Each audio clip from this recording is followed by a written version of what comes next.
Hi there, welcome to Walks on the Wild Side. Happy New Year, I'm Scott Walker, and in this video I'm going to give you some ideas to kickstart your creativity with nature photography in 2022. And the first of those is to think about doing some styles of photography that perhaps you've not tried before. And there are endless ideas out there, but I'm going to give you 4. And the first of those is to shoot during blue hour. So blue hour is the period of time just before golden hour when there's just enough light in the sky for you to take photos, but everything has a blue look to it. So the sun hasn't yet risen, and blue hour is a bit of a misnomer. So it's typically 15 to 20 minutes. It's not an hour, but I guess blue 15 to 20 minutes just doesn't sound so catchy. But at this time of year, if you're in the northern hemisphere, it's really easy because the sun is rising so late that it doesn't take a lot of effort to get out there a little bit earlier to take blue hour photos. So this is a great time to take backlit silhouettes with a really deep blue in the background. And I love that kind of photography, but it doesn't have to just be silhouettes. Anything where there's a little bit of variation in the brightness of the colours that you're photographing will really make those highlights pop against a dark background. So this can be great for woodland where you can find trees that have still got some yellowing leaves, for example. And next up, we've got environmental portraits, where you show off your subject with more of their environment in the background. And I love this style of photography. It's very easy to jump straight for the frame-filling portraits, but showing off the environment that your subject is in gives a little more context to your viewer, and it can be a really beautiful thing to do if you're in a lovely location. So this requires you to use slightly wider angles, so you may need to zoom out a little bit, or even use a lens that's got a lower focal length. And this year I'm going to try harder to do this with macro photography. So when I review my photos from last year, I can see that a lot of my macro shots were pure portraits, and this year I'm aiming to get more environmental portraits, particularly of my insect subjects. Next, why not try minimalism? So minimalism is all about composing your photos in such a way that they're super simple. They are sparse in the amount of objects that are in the frame, and this really helps to bring attention to your subject.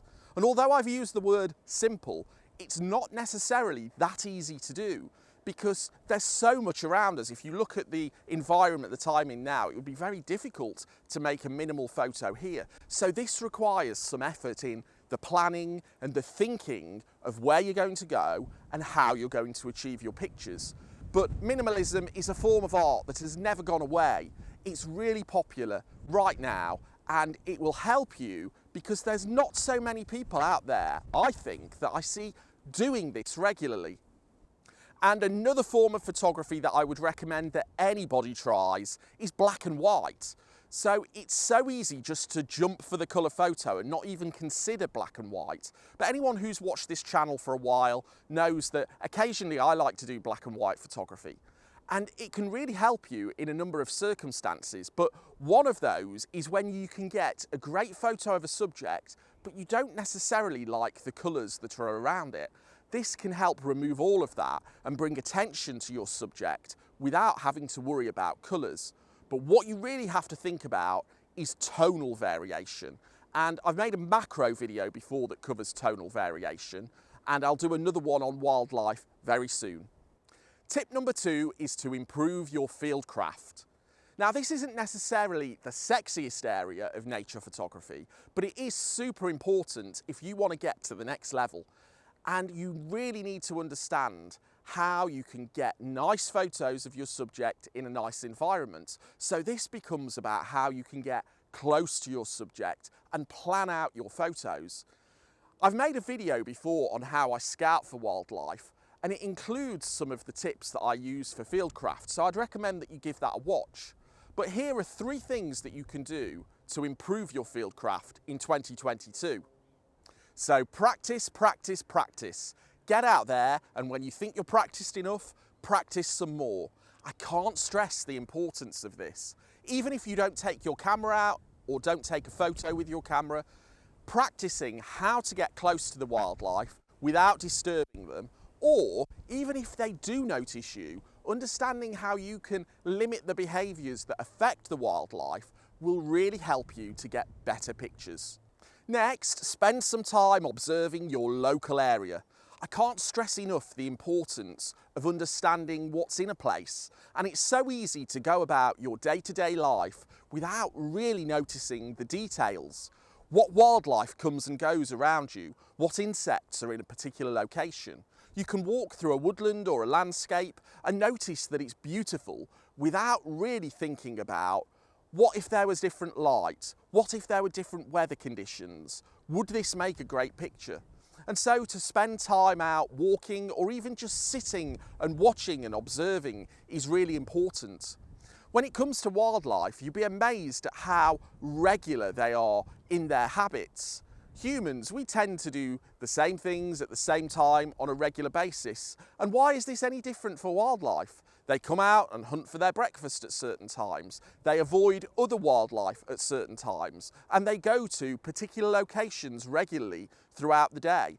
Anyone who's ever observed something like a kestrel will know that it takes a route along a hedgerow looking for mice below it. And when it's got to the end of that route, it doubles back round and starts again because it knows that that location is successful. And so if you observe these habits, you can put yourself in a much better position to photograph them. And the third tip on fieldcraft is to invest in your learning. If you want to photograph a particular subject, it's so vital that you spend time learning about that subject, read about them, understand their behaviours, what they do, and the types of food that they eat, the types of locations that they go to, and you will put yourself in a much better position to be able to photograph them. You may also want to invest in learning about fieldcraft more generally. So what are the techniques to use when you're in a location? How are you going to use camouflage or hides? And how can you manipulate the environment around you to hide yourself away so that you're not having to carry around gear to act as a hide? These are all things that I've invested in over the years and continue to learn about each and every year. Tip number 3 is to develop the mindset that different is better than better. So what do I mean by that? Well, you can carry on doing the same styles of photography all the time and get better and better at it, but are you really standing out from the crowd? Is your collection, your portfolio of pictures, really any different to any other wildlife photographers? Well, it's an important question to ask, and I would recommend that you start to develop this mindset that being different is better than being better.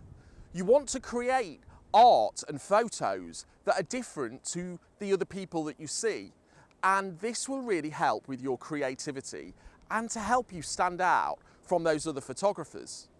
And tip number 4 is to regularly review your work. Now, this is a great time to do it. It's a new year. Lots of photographers will look at their last year's worth of photos and review them. So you might want to think about what went well. So what did I do in the last 12 months or the last quarter, for example, that meant that I got some good photos? And then you can carry on making sure that you do those things. But also, what didn't go so well? What were the days where you went out and weren't as successful? Why was that? Was it because of something that you didn't anticipate? Was it because of some skill that you're missing? Or was it because that you didn't put enough thought into the process of taking those photos? And if you think about what went wrong, you can then start to think about what you need to do to put that right and actively go out and try to do those things as you take your photos in 2022. But as well as that, you want to think about what's missing from your photo collection. So it may be that there's a particular subject that you really want to photograph that you haven't got, and you're going to make it a priority to do that this year. For me, my priority is that I'm going to get some nice photos of a bearded tit. Now, this is a bird that's common across much of Asia, but in Britain there are very few of them. It's estimated there are only around 600 pairs in the whole country. And I have tried in the past to get photos of them. I've heard them in locations that I've been to, but I've never really got a good photo of them. And I want to invest in making sure that I can get close to some bearded tits and get a nice collection of photos of them this year to add to my portfolio. But it's not just about the subjects. It might be a style of photography that you don't have much of, or certain lighting conditions. You want to think about what's missing from your portfolio, what can you add to it to make sure that when we get to the end of 2022, it's better than when you started it. If you're looking for more ideas, inspiration, or techniques for your nature photography in 2022, you might like to take a look at my channel, and I'm developing a nice collection of videos, and there'll be far more to come in 2022. This video in particular may interest you. So thank you very much for watching, good luck for 2022, and I'll see you next time.